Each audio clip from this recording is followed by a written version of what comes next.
ഭാരതത്തിലെ ജനസംഖ്യയുടെ 1/5 വരുന്ന നിന്ദിതരും പീഡിതരും അടിമകളുമായിരുന്ന അനേക ലക്ഷം അയിത്തജാതിക്കാരുടെ ജീവിതത്തിലേക്ക് സ്വാതന്ത്ര്യത്തിൻ്റെ വെളിച്ചം പതിയെ കടന്നു വരുന്നത് 19-ാം നൂറ്റാണ്ടിൻ്റെ അവസാനത്തോടു കൂടിയാണ്. കേരളത്തിൽ നിന്ന് മഹാത്മാ അയ്യങ്കാളി, തമിഴ്നാട്ടിൽ നിന്ന് അയോധ്യദാസ്, ബംഗാളിൽ ഹരിചന്ദ് ഠാക്കൂർ, മഹാരാഷ്ട്രയിൽ ഗോപാൽ ബാവ പാലങ്കർ തുടങ്ങി നിരവധി നേതാക്കളിലൂടെ ആ പ്രകാശം സാധുക്കളായ അധസ്ഥിത ജനവിഭാഗങ്ങളുടെ ജീവിതത്തിലേക്ക് പതിയെ പ്രസരിച്ചു. പിന്നീട് നിരവധി നേതാക്കൾ ആ വെളിച്ചത്തെ മുന്നോട്ട് കൊണ്ടുപോയി. തമിഴ്നാട്ടിലെ MC രാജ, കേരളത്തിൽ പൊയ്കയിൽ അപ്പച്ചൻ, മഹാരാഷ്ട്രയിൽ ശിവറാം കാംബ്ലെ, GA ഗവായ്, അങ്ങനെ നിരവധി നേതാക്കൾ ഉയർന്നു വന്നു. 20-ാം നൂറ്റാണ്ടിൻ്റെ 2-ാം ദശകത്തോടെ ഒരു വലിയ സാമൂഹ്യ പ്രസ്ഥാനമായി അയിത്തജാതിക്കാരുടെ മുന്നേറ്റം ഉയർന്നു വന്നു. 1917-ൽ മൊണ്ടേഗു ചെസ് ബോർഡ് കമ്മിറ്റിക്ക് മുമ്പാകെ പിന്നോക്ക ജനവിഭാഗങ്ങളിൽ നിന്ന് ലഭിച്ച 21 നിവേദനങ്ങളിൽ 11 അയിത്തജാതിക്കാരുടേതായിരുന്നു എന്നത് ഇന്ത്യയിലെ അയിത്തജാതിക്കാരുടെ സാമൂഹ്യ മുന്നേറ്റത്തിൻ്റെ ഒരു ശക്തി വെളിപ്പെടുത്തുന്ന ഘടകമാണ്.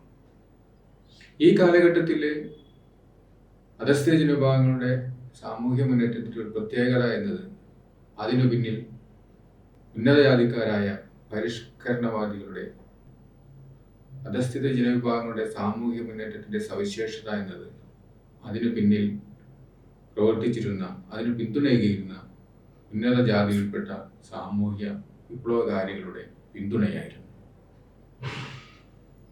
അയിത്തജാതിക്കാർക്ക് സ്വന്തമായി ഇനിയും ശബ്ദം ലഭിച്ചിരുന്നില്ല.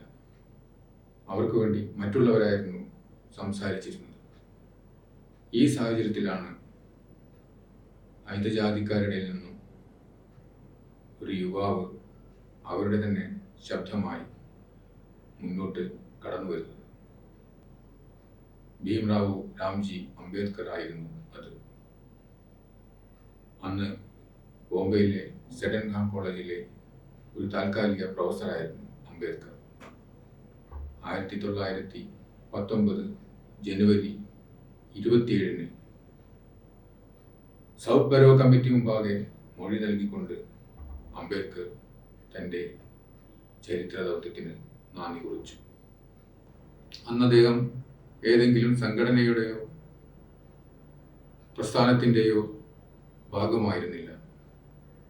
ഉന്നത വിദ്യാഭ്യാസം നേടിയ അയിത്തജാതിക്കാരൻ എന്ന നിലയിലും കോളേജ് അധ്യാപകൻ എന്ന നിലയിലും സൗത്ത് ബാരോ കമ്മിറ്റിയുടെ പ്രാധാന്യം മനസ്സിലാക്കിക്കൊണ്ട് തനിക്ക് കൂടി മൊഴി നൽകാൻ അവസരം നൽകണമെന്ന് അദ്ദേഹം ബോംബെ ഗവർണർക്ക് അപേക്ഷ നൽകിയതിൻ്റെ പശ്ചാത്തലത്തിലാണ് സൗത്ത് ബാരോ കമ്മിറ്റി മുമ്പാകെ മൊഴി നൽകാൻ അദ്ദേഹത്തിന് അവസരം ലഭിക്കുന്നത്.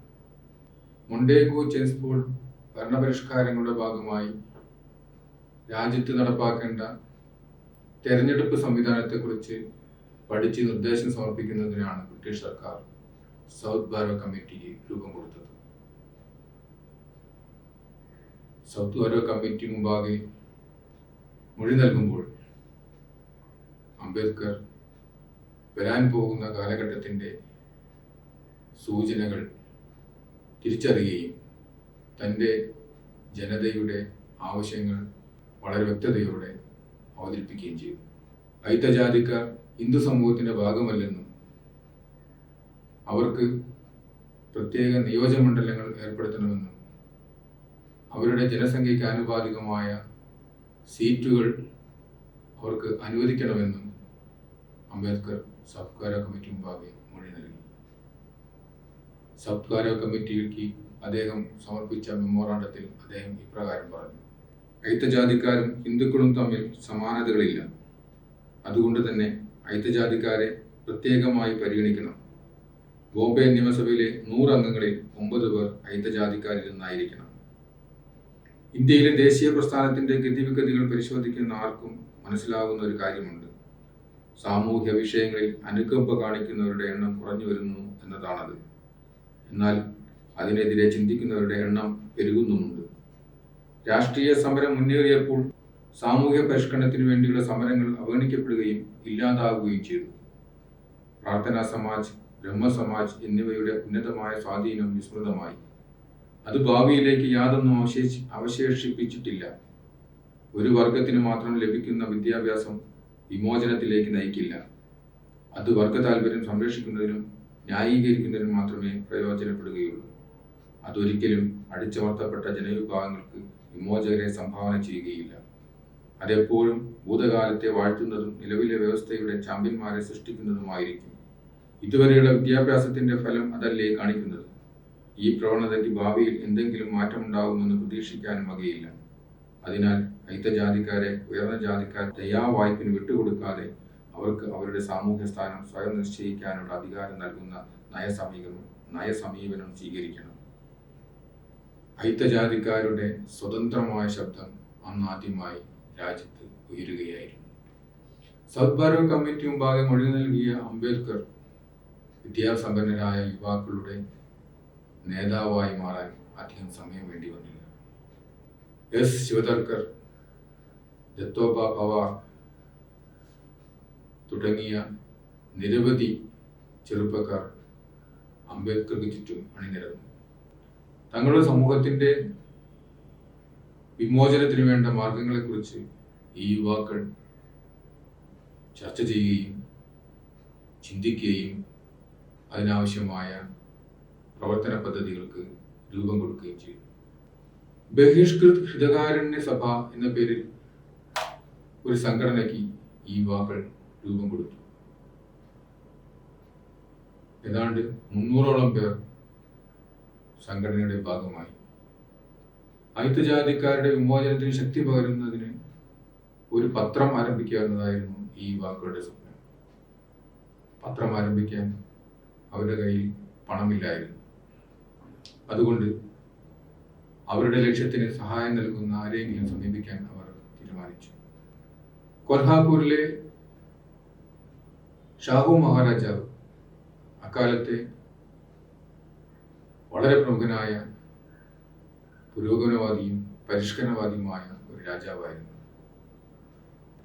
തന്റെ സർക്കാരിലെ നിയമനങ്ങളിൽ 50% തസ്തികകളും പിന്നോക്ക വിഭാഗക്കാർക്കും അയിത്തജാതിക്കാർക്കും വേണ്ടി സംവരണം ചെയ്ത വിപ്ലവകാരിയായ ഒരു ഭരണാധികാരിയായിരുന്നു ഷാഹു മഹാരാജ.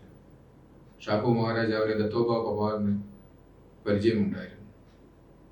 അംബേദ്കറും സുഹൃത്തുക്കളും ഷാഹു മഹാരാജനെ പോയി കാണുകയും തങ്ങൾക്ക് പത്രം ആരംഭിക്കാനുള്ള പദ്ധതി വിശദീകരിക്കുകയും ചെയ്തു. അംബേദ്കറിൽ ഷാഹു മഹാരാജന് വലിയ മതിപ്പ് തോന്നി. അദ്ദേഹം അവർക്ക് പത്രം തുടങ്ങുന്നതിന് 2500 രൂപ സംഭാവന നൽകി. ഷാഹു മഹാരാജാവ് നൽകിയ ആ തുക ഉപയോഗിച്ച് അംബേദ്കറും സുഹൃത്തുക്കളും ഒരു പത്രം ആരംഭിച്ചു. ആ പത്രത്തിന് അവർ നൽകിയ പേര് മൂക നായക് എന്നായിരുന്നു. ശബ്ദമില്ലാത്തൊരു ശബ്ദമായി അവർ ആ പത്രത്തെ വിഭാവന ചെയ്തു. 1920 മാർച്ച് 31 മൂകനായകന്റെ ആദ്യ ലക്കം പുറത്തിറങ്ങി. മൂകനായകന്റെ ആദ്യ ലക്കത്തിൽ എഴുതിയ ഒരു ലേഖനത്തിൽ അംബേദ്കർ ഇപ്രകാരം പറയുന്നു: ഹൈന്ദവ സമൂഹം ഒരു കോവണിയോ പ്രവേശന കവാടമോ ഇല്ലാത്ത ഒരു ബഹുനില ഗോപുരമാണ്. ഏതെങ്കിലും ഒരു തട്ടിൽ ജനിച്ച ആൾ അതേ തട്ടിൽ തന്നെ കിടന്നു മരിക്കണം. ഹിന്ദു സമൂഹത്തിന് 3 വിഭാഗങ്ങളുണ്ട്. ബ്രാഹ്മണരും അബ്രാഹ്മണരും അയിത്തജാതിക്കാരുമാണ് അവർ. തങ്ങളുടെ ശാസ്ത്രപ്രകാരം ജന്തുക്കളിലും അചേതന വസ്തുക്കളിൽ പോലും ദൈവം കുടികൊള്ളുന്നു എന്ന് പറയുകയും എന്നാൽ അതേസമയം ഒരു വിഭാഗത്തെ അയിത്തജാതിക്കാരായി മാറ്റി നിർത്തുകയും ചെയ്യുന്നു. ഈ വ്യവസ്ഥ മാറണമെന്നും എല്ലാ വിഭാഗങ്ങൾക്കും മതപരമായും സാമൂഹ്യമായും സാമ്പത്തികമായും തുല്യ പദവി ഉറപ്പു നൽകുന്ന ഒരു നല്ല രാഷ്ട്രം ഉയർന്നു വരണമെന്നും അംബേദ്കർ ആവശ്യപ്പെട്ടു. ബ്രിട്ടീഷുകാർ അയിത്തജാതിക്കാർക്ക് നൽകിയിട്ടുള്ള സംരക്ഷണം പിൻവലിക്കുകയാണെങ്കിൽ അയിത്തജാതിക്കാരോട് ഒരിക്കലും ദയ കാണിക്കാത്തവർ അവരെ ചവിട്ടിത്താഴ്ത്തും. അയിത്തജാതിക്കാർക്ക് അവരുടെ മൗലിക അവകാശങ്ങൾ ഉറപ്പു നൽകാത്ത സ്വരാജ് അവരെ സംബന്ധിച്ചിടത്തോളം സ്വരാജ് ആയിരിക്കുകയില്ല. ബഹിഷ്കൃത ഹൃദയാരണ്യ സഭയുടെ ആഭിമുഖ്യത്തിൽ അന്തജാതിക്കാരുടെ സമ്മേളനങ്ങൾ അംബേദ്കറും സുഹൃത്തുക്കളും വിളിച്ചുകൂട്ടി. 1920 മാർച്ച് 21, 22 തീയതികളിൽ കോൽഹാപൂരിനടുത്തുള്ള മാൻകാവിൽ ഒരു വലിയ സമ്മേളനം വിളിച്ചുകൂട്ടാൻ അവർക്ക് കഴിഞ്ഞു. 5000-ഓളം പേർ പങ്കെടുത്ത ഒരു സമ്മേളനമായിരുന്നു അത്. പന്തിഭോജനം ഉൾപ്പെടെ സാമൂഹ്യ പരിഷ്കരണത്തിൻ്റെ കാഹളം വിളിച്ചോതിയ ആ സമ്മേളനത്തിൽ അധ്യക്ഷത വഹിച്ചത് അംബേദ്കറായിരുന്നു. അംബേദ്കറുടെ ആദ്യത്തെ പൊതുപരിപാടിയായിരുന്നു അത്. ആ സമ്മേളനം ഉദ്ഘാടനം ചെയ്തത് ഷാഹു മഹാരാജാവായിരുന്നു. തൻ്റെ ഉദ്ഘാടന പ്രസംഗത്തിൽ ഷാഹു മഹാരാജാവ് ഇപ്രകാരം പറഞ്ഞു: നമ്മൾ നികൃഷ്ടാവസ്ഥയിലെത്താനുള്ള കാരണം ഇതുവരെ നമ്മൾ നമ്മുടെ യോഗ്യനായ നേതാവിനെ കണ്ടുപിടിച്ചില്ല എന്നതാണ്. പേരും ലൗകിക നേട്ടങ്ങളും കിട്ടാൻ വേണ്ടി നമ്മളിൽ ചിലർ നല്ല വാക്കുകൾ പറഞ്ഞ് അയോഗ്യരായ നേതാക്കളെ മാനിക്കുകയും അറിവില്ലാത്തവരെ വഞ്ചിക്കുകയും ചെയ്യുന്നു. മൃഗങ്ങളും പക്ഷികളും പോലും അവരുടെ നേതാക്കളെ കണ്ടുപിടിക്കുന്നു. ഒരു പക്ഷിയും നാൽക്കാലിയുടെ നേതാവായിട്ടില്ല. നാൽക്കാലി ഒരിക്കലും പക്ഷികളുടെ നേതാവുമായിട്ടില്ല. പശു, കാള, ചെമ്മരിയാട് എന്നിവയ്ക്ക് മാത്രം ഇടയൻ നേതാവാണ്. അതിനാൽ അവയെല്ലാം അവസാനം കശാപ്പുശാലയിലെത്തുന്നു. എൻ്റെ രാജ്യത്തെ ബഹിഷ്കൃത ജനങ്ങളെ, നിങ്ങൾ നിങ്ങളുടെ ശരിയായ നേതാവിനെ കണ്ടുപിടിച്ചതിൽ ഞാൻ നിങ്ങളെ ഹൃദയപൂർവ്വം അഭിനന്ദിക്കുന്നു. അംബേദ്കറിലൂടെ നിങ്ങൾക്ക് നിങ്ങളുടെ രക്ഷകനെ ലഭിച്ചിരിക്കുന്നു. നിങ്ങളുടെ ബന്ധനങ്ങൾ അദ്ദേഹം പൊട്ടിച്ചെറിയുമെന്ന് ഞാൻ വിശ്വസിക്കുന്നു.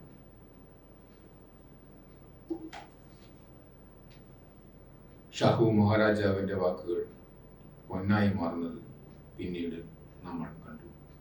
ഷാഹു മഹാരാജാവിൻ്റെ വാക്കുകൾ അന്വർത്ഥമാക്കുന്നതായിരുന്നു ബാബാ സാഹേബ് ഡോക്ടർ BR അംബേദ്കറിൻ്റെ പിന്നീടുള്ള ജീവിതം.